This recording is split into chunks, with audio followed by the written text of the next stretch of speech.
നമസ്തേ. കഥകളതി സാഗരത്തിലേക്ക് സ്വാഗതം. കലയരങ്ങിൻ്റെ ദിവസം തന്നെ ഇന്ന് ഞായറാഴ്ച. പക്ഷേ ഞാനൊരു സാഹിത്യ ചിന്തയ്ക്ക് വേണ്ടിയിട്ടാണ് ഇത് ഉപയോഗിക്കാറ്.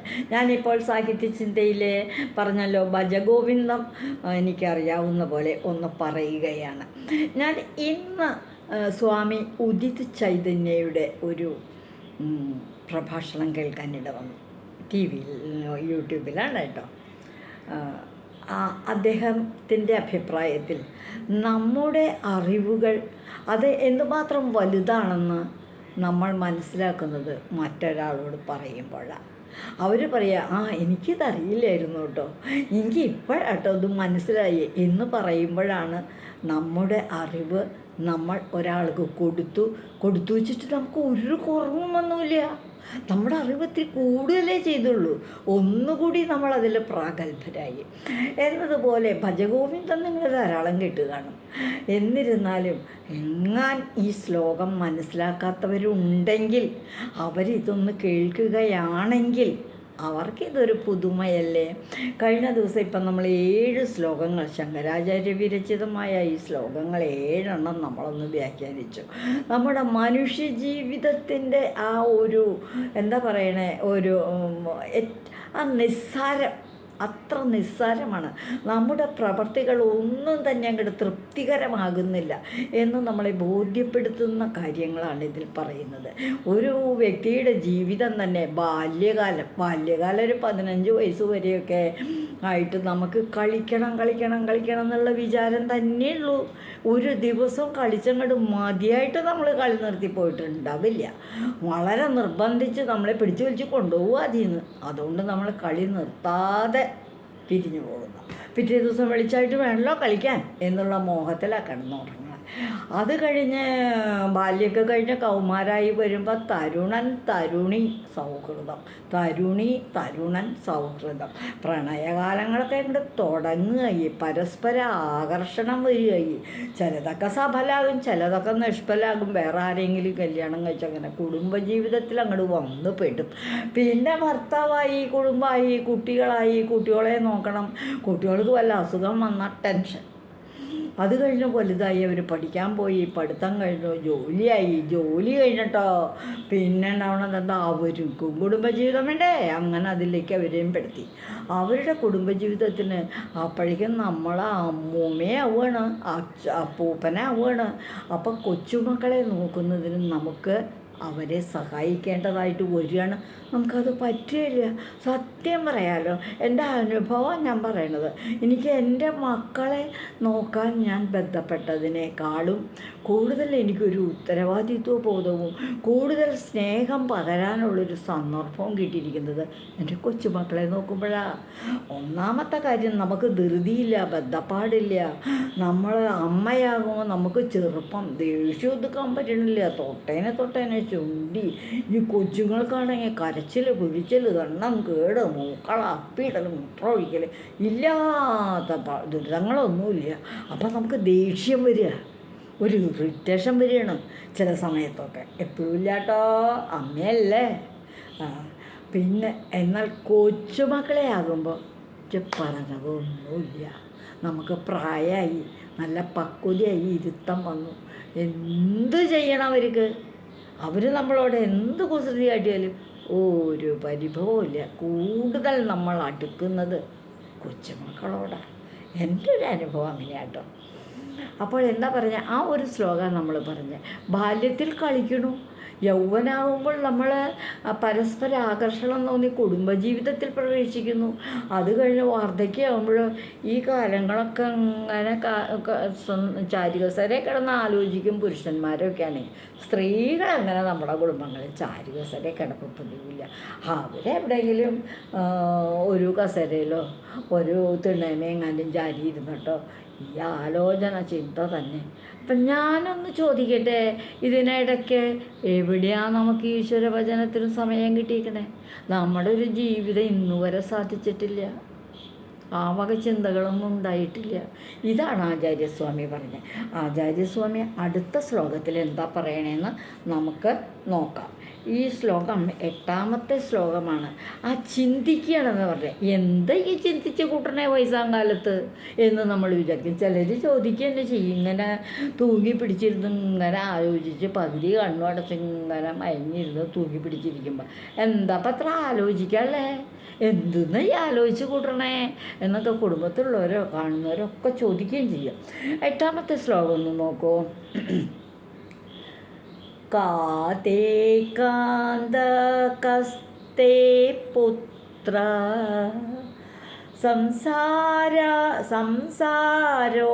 സംസാരോയമതീവ വിചിത്ര കസ്യാത്വം വാ കുത ആയാത തത്വം തത്വം ചിന്തയതധിക ഭ്രാത.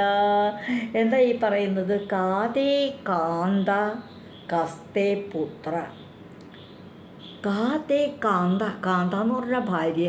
കാ ആരാണ്? കാതേ കാന്ത ആരാ? നിങ്ങളുടെ ഭാര്യ. നിങ്ങളുടെ ഭാര്യ ആരാ? ഇവളാരാ എന്നൊരു ചിന്ത വരണത്. ഓ, എൻ്റെ ഭാര്യ, അവളാരാ? ചിന്തിക്കപ്പോൾ ഞാൻ എവിടെ വെച്ചാൽ കണ്ടേ, ഏത് കുടുംബത്തിലെ ആരൊക്കെയല്ലേ അവൾക്ക്. ഞാൻ വിളിച്ചുകൊണ്ട് വന്നിട്ട് കാലത്തിരി ആവുകയും ചെയ്തു. കാതേ കാന്ത. പിന്നെ കസ്തേ പുത്ര. അതെന്താണ്? പുത്രൻ ആരാണ്? എൻ്റെ പുത്രൻ. അവനാരാ? എൻ്റെ പുത്രൻ ആരാണെന്ന് ഞാൻ ചിന്തിക്കുക. അതെങ്ങനെയത്? പിന്നെയോ സംസാരോയമതീവ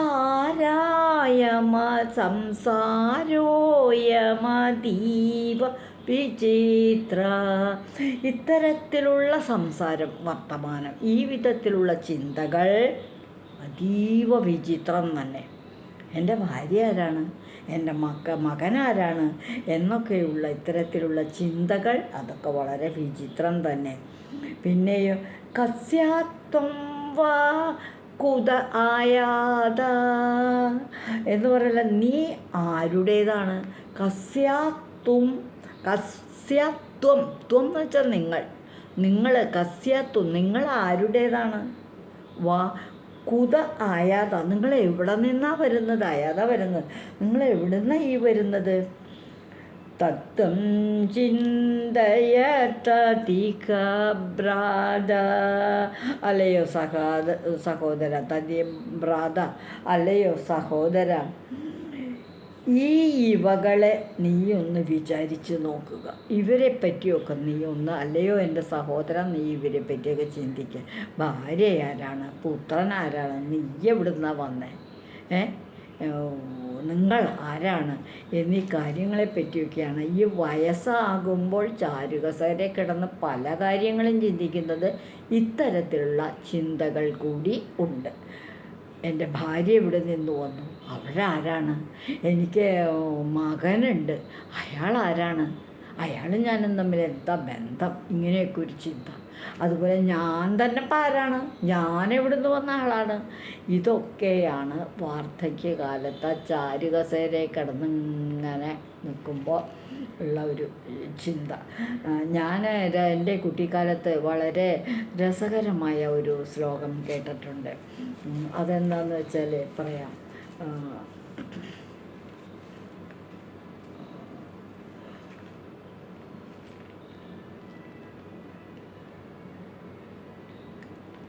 ആദ്യം ബാല്യത്തിൽ, ആദ്യത്തെ എനിക്കത് തോന്നണില്ല, 2 വയസ്സ് 2 കാല്, അതാണ് ആ ശ്ലോകത്തിൻ്റെ തുടക്കം തോന്നുന്നു കേട്ടോ. ഒരു ഓർമ്മ നിങ്ങൾ കേട്ടിട്ടുണ്ടെങ്കിൽ ഇതിൽ വല്ല തെറ്റുണ്ടെങ്കിൽ ഒന്ന് തിരുത്തി മനസ്സിലാക്കും കേട്ടോ. 2 വയസ്സ് 2 കാല്. 2 വയസ്സുള്ളപ്പോൾ നമ്മൾ 2 കാലിലാണ് നടക്കുന്നത് അല്ലേ? അത് കഴിഞ്ഞ് 2 വയസ്സ് കുറേ നാൾ അവിടെ നിന്ന് ഇത് കഴിഞ്ഞിട്ട് പിന്നെ പ്രായമൊക്കെ ആയി നമുക്ക് തന്നെ 2 വയസ്സിൽ അങ്ങനെ നടന്ന് ജോലി ചെയ്ത് കഷ്ടിച്ച് വയസ്സായി, ഒരുപാട് വയസ്സായി. 60 വയസ്സാകുമ്പോഴേക്കും ക്ഷീണഭാവമായിട്ട് 60 വയസ്സ് 3 കാല്. 60 വയസ്സാകുമ്പോൾ നമുക്കൊരു നമ്മുടെ 2 കാലും മാത്രം പോരാ, കുത്തിപ്പിടിക്കുന്ന ഒരു വടി 3 കാലും കൂടെ 3 കാലുകൾ വേണം. പിന്നെയോ 70 വയസ്സ് 4 കാല്. 4 കാലെന്ന് പറഞ്ഞാൽ എന്താ? 4 കാല് വേണം. കട്ടിലുമേ നമുക്ക് കിടക്കാനായിട്ട് പറ്റുള്ളൂ. 70 വയസ്സ് അല്ല 90 വയസ്സ് 6 കാല്, അങ്ങനെയാണ് എടുത്തത്. 90 വയസ്സാകുമ്പോഴത്തേക്കും കട്ടിൽ കിടപ്പ് തന്നെ, കിടപ്പ് രോഗിയായി. അപ്പോൾ 4 കാല് കട്ടിലിൻ്റെയും നമ്മുടെ 2 കാലും കൂടിയിട്ട് 6 കാലിലാണ് നമ്മുടെ നടപ്പ്. അപ്പോൾ ആദ്യം 2 കാലിൽ നടക്കും, പിന്നെ 3 കാലിൽ നടക്കും, പിന്നെ 6 കാലിലേക്ക് എത്തണം. അത് ആ പ്രായം വരുമ്പോൾ വരുന്ന ഒരു മാറ്റം. അപ്പോൾ ഈ ശ്ലോകം ഞാൻ ഒന്നുകൂടെ പറയുകയാണ്.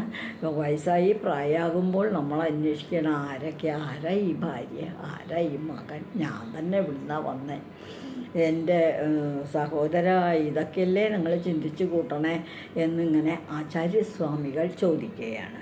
ആ ശ്ലോകം ഒന്നുകൂടെ വായിക്കാം. കാദീകാന്ത കസ്തേ പുത്ര സംസാരോയമതീവ വിചിത്ര. വിചിത്രമായ ചിന്തകളാണ്. കസ്യത്വം വാ കുത ആയാത, എവിടെ നിന്ന് വന്നു, നിങ്ങൾ ആരാണ്? തത്വം ചിന്തയ തദിഹ ഭ്രാത, തദിഹ അല്ലയോ സഹോദര, ഈ വകളെയൊക്കെ നിങ്ങളൊന്ന് ചിന്തിച്ചു നോക്കൂ, ഒന്ന് വെറുതെ ചിന്തിച്ചു നോക്കൂ നിങ്ങൾ ആരാണെന്നുള്ള കാര്യത്തെ പറ്റിയൊക്കെ. ഇതാണ് ആചാര്യസ്വാമികൾ 8ാമത്തെ ശ്ലോകത്തിൽ പറയുന്ന ഒരു ആശയം. ഞാൻ ഇന്ന് ഈ ഒരു ശ്ലോകമാണ് വ്യാഖ്യാനിക്കുന്നത്.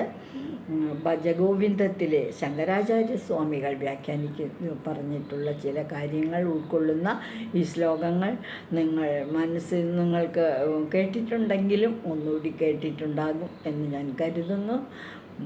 എല്ലാവർക്കും നന്ദിയാണ്. ഇതുവഴി വന്നാലും ഇത്തിരി നേരം ഇരുന്നാലും കഥകൾ കേട്ടാലും കളിയായി പറയും കഥയാണേ, കാര്യം പറയും കഥയാണേ. ഇത് നമ്മുടെ ചാനലല്ലേ, കഥകൾ അതിസാഗരം. 4 കൊല്ലായില്ലേ നമ്മളിത് കൊണ്ടു നടക്കണത്. ഓരോ മടുപ്പും എനിക്ക് തോന്നണില്ല കേട്ടോ. എനിക്ക് എന്നും നിങ്ങളുമായിട്ട് മിങ്കിൾ ചെയ്യാൻ എൻ്റെ മുൻപിൽ ഇപ്പോൾ ഒരുപാട് ഓഡിയൻസ് എന്നെ ശ്രദ്ധിച്ചിരിക്കുന്നുണ്ടെന്നുള്ള ഉത്തമ വിശ്വാസത്തോടെ 10-12 മിനിറ്റല്ലേ വേണ്ടു, എന്നെ ഒന്ന് കേട്ടൂടെ? ഞാൻ നിങ്ങളുടെ മാലതി ചേച്ചി. എല്ലാവർക്കും നന്ദി.